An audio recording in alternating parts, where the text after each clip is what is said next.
केंद्र सरकार ने जन्म और मृत्यु पंजीकरण नियमों को सख्त बनाते हुए जन्म और मृत्यु पंजीकरण संशोधन विधेयक 2026 को लोकसभा में पेश किया है। इस रिपोर्ट में जानते हैं कि इस बिल के जरिए सरकार ने जन्म और मृत्यु के देर से होने वाले रजिस्ट्रेशन के नियमों को कड़ा करने के लिए क्या प्रावधान किया है। जन्म और मृत्यु के पंजीकरण को अगर आप एक गैर जरूरी काम समझकर टालते रहते हैं या फिर अपनी सहूलियत के मुताबिक देर सबेर इसके लिए रजिस्ट्रेशन करते हैं, तो आने वाले दिनों में आप इन बेहद जरूरी दस्तावेजों को बनवाने के लिए मुश्किलों में पड़ सकते हैं, क्योंकि अब केंद्र सरकार जन्म और मृत्यु के देर से होने वाले रजिस्ट्रेशन के नियमों को और कड़ा करने जा रही है। इसके लिए बुधवार को सरकार लोकसभा में जन्म एवं मृत्यु पंजीकरण संशोधन विधेयक 2026 लेकर आई है। Item number 14 Nityanand Rai. मैं माननीय गृह मंत्री जी की ओर से प्रस्ताव करता हूं कि जन्म और मृत्यु रजिस्ट्रीकरण अधिनियम 1969 का संशोधन करने के लिए विधेयक को प्रस्तावित करने की अनुमति दी जाए। केंद्रीय गृह राज्य मंत्री नित्यानंद राय ने लोकसभा में जो विधेयक पेश किया है, उसका मकसद पूरे भारत में जन्म मृत्यु के रिकॉर्ड को डिजिटल बनाना और फर्जी कागजात पर रोक लगाना है।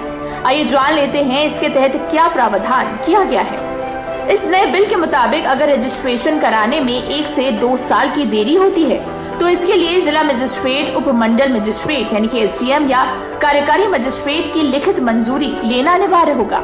वहीं अगर मामला 2 साल से ज्यादा पुराना हो जाता है, तो स्थानीय अधिकारियों के पास इसे दर्ज करने का अधिकार नहीं होगा। ऐसे मामलों को सीधे कोर्ट भेजा जाएगा, जहां प्रथम श्रेणी न्यायिक मजिस्ट्रेट के ऑर्डर के बाद ही प्रमाण पत्र जारी हो सकेगा। फर्जीवाड़ा रोकने के लिए किसी भी देरी से पंजीकरण से पहले अधिकारियों द्वारा गहन सत्यापन किया जाएगा। इस कानून के तहत अब पूरे देश के जन्म और मृत्यु के रिकॉर्ड को एक केंद्रीय डिजिटल डेटाबेस से जोड़ा जाएगा।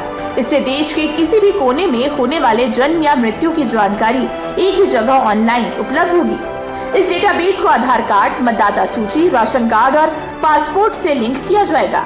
जन्म प्रमाण पत्र को स्कूल में प्रवेश, ड्राइविंग लाइसेंस और सरकारी नौकरियों के लिए एक मात्र मुख्य दस्तावेज के रूप में इस्तेमाल किया जा सकेगा। इस पूरी व्यवस्था के डिजिटल हो जाने से आम नागरिकों को समय पर रजिस्ट्रेशन करने से सर्टिफिकेट के लिए सरकारी दफ्तरों के चक्कर नहीं काटने पड़ेंगे। साथ ही आसानी से ऑनलाइन घर बैठे प्रमाण पत्र डाउनलोड कर सकेंगे, जिससे समय की भी बड़ी बचत होगी और भ्रष्टाचार पर लगाम भी लगेगा।